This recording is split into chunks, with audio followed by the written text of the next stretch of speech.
सबसे most important कोई भी कॉम्पिटिटिव एग्जाम होने दो, अगर उसमें रिजल्ट चाहिए ना तो उसमें सबसे मोस्ट इंपॉर्टेंट चीज क्या है पता है आपको? आप खुद से एक बार पूछ के देखो, आप बोलोगे कि भैया पढ़ाई करनी पड़ेगी रिजल्ट के लिए। सीईटी का लेवल उतना डिफिकल्ट नहीं है एज कंपैरेटिवली जेई लेवल, है ना, और उसमें कोई नेगेटिव मार्किंग है भी नहीं, तो बहुत, और आपको 200 में से 200 तो स्कोर करना ही नहीं है। यहाँ पे एक स्टूडेंट ने कमेंट किया था, यहाँ पे आप देख सकते हो मैक्सिमम सभी स्टूडेंट्स की कंडीशन यही है। और एक क्वेश्चन बहुत सारे स्टूडेंट्स पूछते हैं कि भैया हम लोग कितने साल के पीवाईक्यूज को प्रैक्टिस करें? आपको स्पीड भी मेंटेन करनी है, आपको एक्यूरेटली सारे क्वेश्चंस को भी सॉल्व करना है, तभी सीईटी एग्जाम में स्कोर होता है। Hi everyone, this is Sameer, welcome to this 21 days challenge series. 21 days challenge series का आज हमारा डे 19 है। इस वीडियो में आप सभी स्टूडेंट्स को डे 19 का मैं टारगेट बता ही दूंगा, बट उससे भी मोस्ट इंपॉर्टेंट, कल मैंने एक वीडियो अपलोड किया था, score how to score 95 percentile in MHT CET exam. उसमें काफी सारे स्टूडेंट्स ने रेस्पॉन्स दिया, काफी सारे स्टूडेंट जो है कमबैक करना चाहते हैं। बहुत सारे स्टूडेंट्स ऐसे हैं जिनकी उतनी अच्छी प्रिपरेशन नहीं हुई है, वो जस्ट अभी अपनी प्रिपरेशन स्टार्ट कर रहे हैं, या फिर उनकी 20-30% प्रिपरेशन हो रखी है और सीईटी एग्जाम में वो एक अच्छा रिजल्ट लाना चाहते हैं, अच्छे परसेंटाइल स्कोर करना चाहते हैं, एक अच्छे ड्रीम कॉलेज में जाना चाहते हो। बहुत सारे स्टूडेंट्स ने जो है कल के वीडियो में काफी अच्छा रिस्पांस दिया, काफी सारे स्टूडेंट्स कमबैक करना चाहते हैं। ये सब देख के मैं भी लिटरली बहुत मुझे अच्छा फील हुआ, एंड ये अब मेरी रिस्पॉन्सिबिलिटी बनती है कि आप सभी स्टूडेंट्स को लास्ट के 30 डेज में एक प्रॉपर गाइडेंस मैं आपको प्रोवाइड करूं।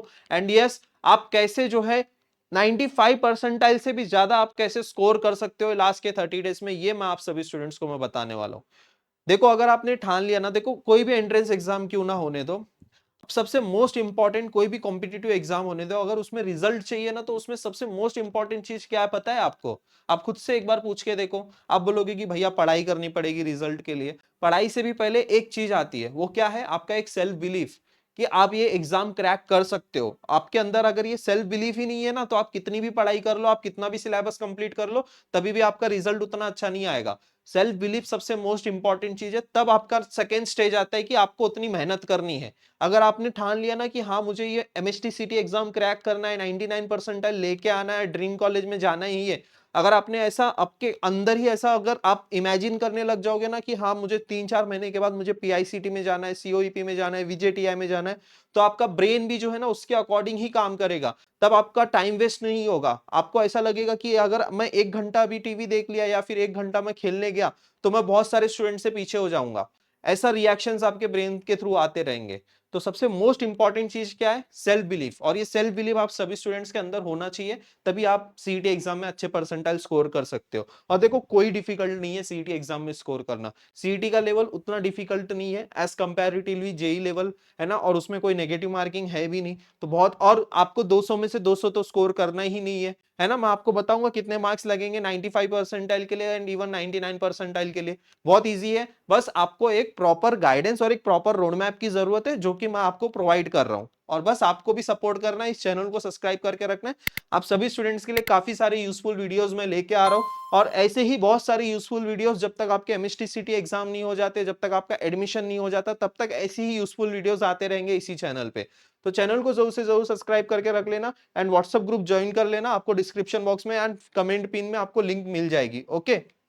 और मुझे आप अपडेट बता देना, जो भी स्टूडेंट्स 21 डेज चैलेंज फॉलो कर रहे हैं उनका क्या अपडेट है, आप कमेंट सेक्शन में बता सकते हो। यहाँ पे एक स्टूडेंट ने ना कमेंट किया था, यहाँ पे आप देख सकते हो मैक्सिमम सभी स्टूडेंट्स की कंडीशन यही है, सर सब कुछ करने के बाद भी सॉल्व नहीं हो पा रहे पीवाईक्यूज, और उसके बाद मॉक टेस्ट में भी जो है ना स्कोर उतना अच्छा नहीं आ रहा है। क्या 30 डेज में ये सब फिर से रिवाइज करने के बाद कोई चांसेस है कि 98 या 99 परसेंटाइल हम स्कोर कर पाए? ये सबकी कंडीशन है। मतलब सब कुछ करने के बाद भी आपको ऐसा फील होता होगा ना कि यार टेस्ट में तो स्कोर नहीं आ पा रहा है, सब मैं वन शॉट देख रहा हूँ, पीवाईक्यू सॉल्व कर रहा हूँ, तो आप ऐसा क्या गलती क्या कर रहे हो, है ना? ये सारी चीजें तो आप कभी ना कभी महसूस करते ही होंगे, और ऐसी सिचुएशन कितने सारे स्टूडेंट्स के साथ है मुझे बताओ कमेंट सेक्शन में। तो इसका क्या सोल्यूशन है अभी आपको पता चलेगा इस वीडियो में। प्रॉपर आप अगर स्ट्रेटजी को नहीं फॉलो करोगे और प्रॉपर आप एक रोड मैप को नहीं फॉलो करोगे, तो यही कंडीशन होने वाली है आपके साथ भी। ऐसे ही आपको सिलेबस को कंप्लीट करते नहीं जाना है। देखो, सीईटी जो है ना वो एप्लीकेशन बेस्ड क्वेश्चंस आते हैं, डायरेक्टली फॉर्मूला बेस्ड क्वेश्चंस वगैरह आपको नहीं पूछेंगे, थोड़ा सा हाई लेवल के क्वेश्चंस पूछेंगे। देखो, सीईटी भी जो है ना 30% इजी क्वेश्चंस होते हैं, देन 40% आपके मॉडरेट क्वेश्चंस होते हैं, 30% आपके डिफिकल्ट क्वेश्चंस होते हैं। ऐसे पेपर आपका सेट किया जाता है। जो 40% मॉडरेट क्वेश्चंस एंड 30% जो डिफिकल्ट क्वेश्चंस होते हैं ना, जो उसमें सॉल्व कर लेता है ना स्टूडेंट, वहां पे जो एमसीक्यू सॉल्व कर लेता है, वहीं पे उसका रिजल्ट अच्छा आता है। तो उसके लिए आपको क्या करना है मैं आपको बताऊंगा, ठीक है। और एक इंपॉर्टेंट चीज कि मैंने आपके लिए जो है ये होली का ऑफर एक्सटेंड करके रखा हुआ है, और काफी सारे स्टूडेंट जो है अभी अभी अपनी प्रिपरेशन स्टार्ट कर रहे हैं, इसलिए जो है आज और एक दिन मैंने होली के ऑफर के लिए मैंने ये एक्सटेंड कर दिया। आप जो है बूस्टर बैच 399 रुपीज में ज्वाइन कर सकते हो। ठीक है, अभी टारगेट देख लो, डे 19 का क्या टारगेट है। आपको फिजिक्स में एसी सर्किट कंप्लीट करना है and application of definite integration complete करना है। जो student 21 day challenge series follow कर रहे हैं उनके लिए और 2 ही दिन है, उसमें हम लोग मैक्सिमम सिलेबस कंप्लीट कर लेंगे। ओके, तो ये 2 आपको टारगेट कंप्लीट करना है। अब आते हैं सबसे मोस्ट इंपॉर्टेंट डाउट पे कि भैया 95 परसेंटाइल स्कोर करने के लिए हम लोग को कितने मार्क्स लगेंगे सीईटी एग्जाम में। ये सारे स्टूडेंट्स के अंदर 95 या फिर 99 परसेंटाइल स्कोर करने के लिए भी कितने मार्क्स लगेंगे, तो मैं आपको ना बहुत सिंपल वे में आपको समझाने की कोशिश करूंगा।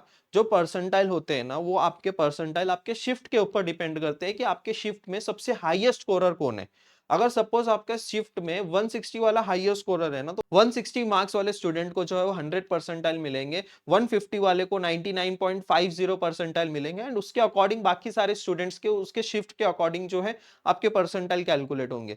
देखो ये सब आप कैलकुलेशन का इतना स्ट्रेस मत लो, मैं आपको 95 परसेंटाइल के लिए according to the last year कितने आपको मार्क्स लगेंगे वो मैं आपको बता देता हूं सिंपली। देखो अगर आपको 95 परसेंटाइल जाना है ना, तो आपको 120 मार्क्स आपको स्कोर करने पड़ेंगे। अब ये 120 मार्क्स स्कोर करना बहुत इजी है, कुछ डिफिकल्ट नहीं है इसमें। अगर मैं आपको फिजिक्स केमिस्ट्री वाइज स्ट्रेटजी अगर मैं आपको बताऊं, तो देखो मैथ्स तो आपके लिए बहुत इंपॉर्टेंट है। मैथ्स में अगर आपने 70 भी स्कोर कर लिया, और केमिस्ट्री में आपने 30-35 भी स्कोर कर लिया, एंड फिजिक्स में अगर आपने जो है नियर अबाउट 20 से 25 भी स्कोर कर लिया, मैं 20 ही पकड़ लेता हूं, तब भी आपका स्कोर जो है वो 125 चला जाएगा।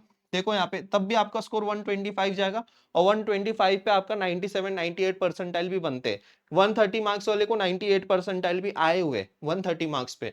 देखो 140 मार्क्स अगर आप स्कोर करते हो ना, तो आपको 98.95 98.90 ऐसे भी परसेंटाइल आएंगे, एंड आपका 140 के ऊपर स्कोर गया तो 99 परसेंटाइल आपके फिक्स है। और अगर आपका 150 के ऊपर स्कोर गया तो 99.9098 ऐसे भी परसेंटाइल आ सकते हैं आपके, अगर आपका 150 स्कोर गया तो सबसे मोस्ट इंपॉर्टेंट है कि आपको पहले ये टारगेट को अचीव करना है। ये टारगेट को अचीव करने के लिए मैंने आपको कुछ इंपॉर्टेंट चैप्टर्स बताए थे, इंपॉर्टेंट टॉपिक्स बताए थे, आप सभी स्टूडेंट्स को वो कंप्लीट करना है। अभी लास्ट के 30 डेज का आपका प्लानिंग क्या होना चाहिए वो हम लोग डिस्कस करते हैं। सबसे पहले लास्ट के 30 डेज को मैंने 2 पार्ट में डिवाइड किया है ना, यहाँ पे 2 पार्ट में मैंने डिवाइड किया है। तो सबसे पहला जो पार्ट है that is for 20 days. First 20 days आपको क्या करना है, ठीक है। देखो एग्जैक्ट 1 महीने के बाद आपके सीटी एग्जाम है, ठीक है। अब वो आपको अभी से ही प्लानिंग कर लेनी चाहिए, एंड आपको कितने टाइम में कितने सिलेबस को कंप्लीट करना है ये इंपॉर्टेंट है। तो ये अभी के 20 दिन में आपको क्या करना है, सबसे पहले जो आपका रिमेनिंग सिलेबस है पीसीएम का, ओके, जो भी रिमेनिंग सिलेबस है पीसीएम का उसको कंप्लीट कर लो मैक्सिमम। और स्पेशली जो 12th का सिलेबस है ना, वो आपका ना ये इधर कंप्लीट हो जाना चाहिए। 12th के सिलेबस सारे के सारे कंप्लीट हो जाने चाहिए यहाँ पे, ठीक है। ये लास्ट के 20 डेज में आप पूरे वन शॉट्स देख लो। ये लास्ट के 20 डेज में जितना हो सकता है सारे वन शॉट देख लो, पीवाईक्यूज को सॉल्व कर लो और चैप्टर वाइज टेस्ट दे दो। ये 20 दिन में ना सिर्फ आपको यही साइकिल आपको आपको फॉलो करते रहनी है। आप दिन भर क्या करोगे, वन शॉट देखोगे, पीवाईक्यू सॉल्व करोगे, चैप्टर वाइज टेस्ट देखोगे, फिर से वन शॉट देखोगे, पीवाईक्यू सॉल्व करोगे, चैप्टर वाइज टेस्ट दोगे। ये साइकिल आपको फॉलो करते रहना है 20 दिन, ठीक है। इससे क्या होगा ना कि आपका सिलेबस एक जैसे देखो 120 मार्क्स देने के लिए ना आप 6-7 चैप्टर प्रिपेयर करके नहीं जा सकते हो। आपको एक एटलीस्ट जो है ना 12th का पूरा सिलेबस को कंप्लीट करना पड़ेगा। 12th का पूरा सिलेबस अगर आपका कंप्लीट होता है तो आप 160 मार्क्स तक स्कोर कर सकते हो। अब वो 160 मार्क्स अगर आपके नहीं भी आ रहे तो मिनिमम 120 तो 100% आ ही जाएंगे। अगर आप प्रिपरेशन 160 मार्क्स की करोगे तो 120 मार्क्स तो इजीली कोई भी स्टूडेंट स्कोर कर ही लेगा। उतनी अच्छी प्रिपरेशन आपकी हो रखी होगी जब आप 160 मार्क्स की प्रिपरेशन करोगे तो ये 20 दिन आपको ये फॉलो करना है। और सबसे मोस्ट इंपॉर्टेंट इस 20 दिन में क्या करना है, मैथ्स का जो कैलकुलस वाला जो टॉपिक है, डिफरेंशिएशन से लेके डिफरेंशियल इक्वेशन तक, वो सारे 5 के 5 चैप्टर्स आपके बहुत अच्छे से हो जाने चाहिए। Differentiation, application of derivative, definite integration, indefinite integration, application of definite integration, then differential equation, ये 6 चैप्टर आपके यहाँ से जो है कैलकुलस के 6 चैप्टर्स आपके प्रिपेयर हो जाना चाहिए अच्छे से। ये लास्ट के 20 दिन में पूरे परफेक्शन के साथ इसको करना, ठीक है।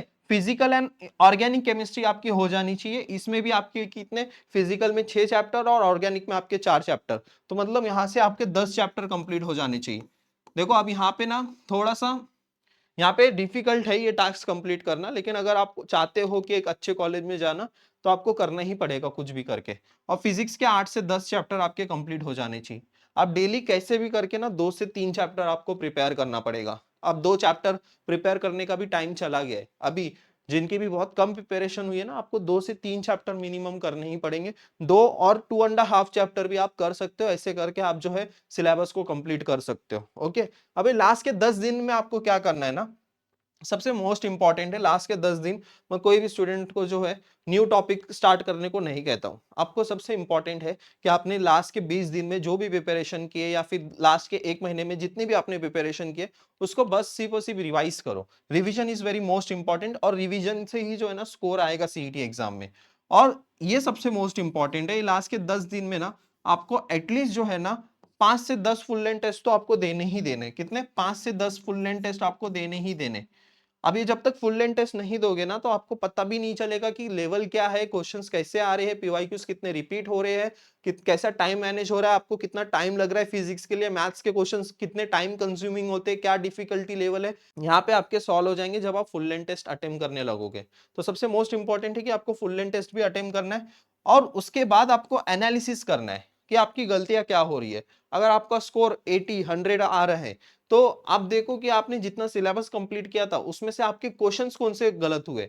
अगर सपोज आपने सॉलिड स्टेट सॉल्यूशन ये चैप्टर प्रिपेयर किया था, और इसमें से भी अगर आपके कोई क्वेश्चन अगर आपके रॉन्ग हो रहे, तो वो देखो कि आपके क्वेश्चंस क्यों रॉन्ग हो रहे हैं, क्या रीजन है, वो आपको लिख के लेना है, ताकि आप जब नेक्स्ट टाइम फिर से फुल लेंथ टेस्ट दोगे तो वो चैप्टर के जो है, देखो जो भी चैप्टर आप प्रिपेयर करोगे एक्यूरेटली इसको सॉल्व करना है। ठीक है, आप पहले से लिमिटेड सिलेबस करके जाने वाले हो, 12th का ही सिलेबस आप करके जाने वाले हो, ये ऑलरेडी लिमिटेड सिलेबस है, और इसमें अगर आपने एक्यूरेसी को फॉलो नहीं किया तो आपका स्कोर उतना अच्छा नहीं आएगा। ठीक है, देन उसके बाद ये फॉर्मूला शीट और 1 पेज नोट्स आपको ये लास्ट के 10 डेज में बहुत ज्यादा इंपॉर्टेंट है, क्योंकि आपको डेली जो है फॉर्मूला शीट को देखना है, फॉर्मूले को रिवाइज करना है, और अगर आपने 1 पेज नोट्स बनाए होंगे तो उसको डेली रिवाइज करते रहना है, क्योंकि लास्ट के 10 दिन में आप अगर 12th के भी अगर चैप्टर्स देखोगे तो 47 चैप्टर्स आपको रिवाइज करना है ना। मतलब ये लास्ट के 10 दिन आपके कितने डिफिकल्ट होने वाले ये सोच लो। तो आप सभी स्टूडेंट्स को अभी से बहुत मेहनत करनी पड़ेगी।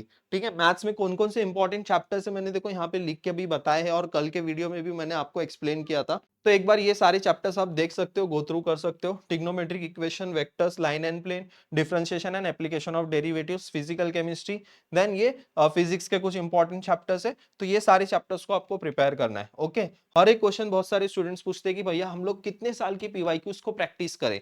देखो यहाँ पे मैंने इसका आंसर दिया है ऑलरेडी कि आप 2021 से लेके 2024 तक। इसका रीजन क्या है कि 2021 से आपका न्यू सिलेबस स्टार्ट हुआ है, और वहां से ही जो है आपको पीवाईक्यूज को प्रैक्टिस कर लेना चाहिए।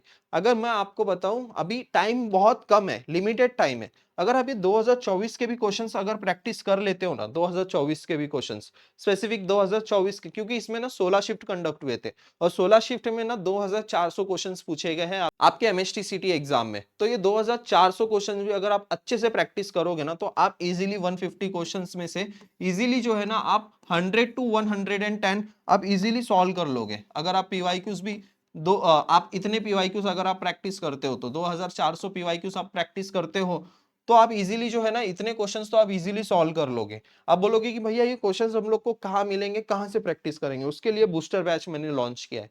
ये सारे क्वेश्चंस और सारे डिटेल सॉल्यूशंस आपको बूस्टर बैच में मिल रहा है, और प्लस आज होली का आपको फेस्टिवल का जो है 100 रुपीज ऑफ भी मिल रहा है। जो बैच का प्राइस 500 था, वो बैच का प्राइस जो है अभी 400 रुपीज है। तो जो स्टूडेंट इंटरेस्टेड है वो ज्वाइन करके उतने क्वेश्चंस भी अगर आप प्रैक्टिस कर लेते हो ना, तो इजीली जो है ना इतना स्कोर आपका आएगा ही आएगा, इतने क्वेश्चंस आपके सॉल्व होंगे ही होंगे। ठीक है, मोस्ट इंपॉर्टेंट जो है आपका फुल लेंथ टेस्ट है। फुल लेंथ टेस्ट को आपको सॉल्व करना ही करना है। बिना फुल लेंथ टेस्ट सॉल्व किए आप डायरेक्ट एग्जाम देने जाओगे तो सबसे बड़ी मिस्टेक होगी, और वहां पे बहुत गलतियां होगी। ठीक है, और सबसे मोस्ट इंपॉर्टेंट देखो एमएसटीसीटी एग्जाम में दो सबसे मोस्ट इंपॉर्टेंट चीज होती है, एक होती है स्पीड और एक होती है एक्यूरेसी। और ये दोनों चीज जो है ना इसके बिना तो आ ही नहीं सकती। आपको स्पीड भी मेंटेन करनी है, आपको एक्यूरेटली सारे क्वेश्चंस को भी सॉल्व करना है, तभी सीईटी एग्जाम में स्कोर होता है। अगर ये दोनों चीज अचीव करना चाहते हो, उसके लिए फुल लेंथ टेस्ट आपको देना ही देना है। ओके, ओके, सारी चीजें मैंने क्लियर कर दी है। जो स्टूडेंट इंटरेस्टेड है बूस्टर बैच के लिए वो एनरोल कर सकते हैं। बूस्टर बैच की प्राइस जो है मैंने यहाँ पे आपको बता दी है। फेस्टिवल ऑफर के लिए जो है ये 100 रुपीज ऑफ है। ठीक है, आप फोन 399 रुपीज में जो है इस बैच में एनरोल कर सकते हो यहाँ पे। ₹399 में। आज जो है ये बैच क्लोज हो जाएगा, ठीक है, ऑफर जो है आज क्लोज हो जाएगा, ओके। और कैसे एनरोल करना है वो आपको डिस्क्रिप्शन बॉक्स में लिंक वगैरह मैंने दे रखी है। ऑल द वेरी बेस्ट आज के टारगेट के लिए। मिलते हैं फिर नेक्स्ट वीडियो में। Thank you so much.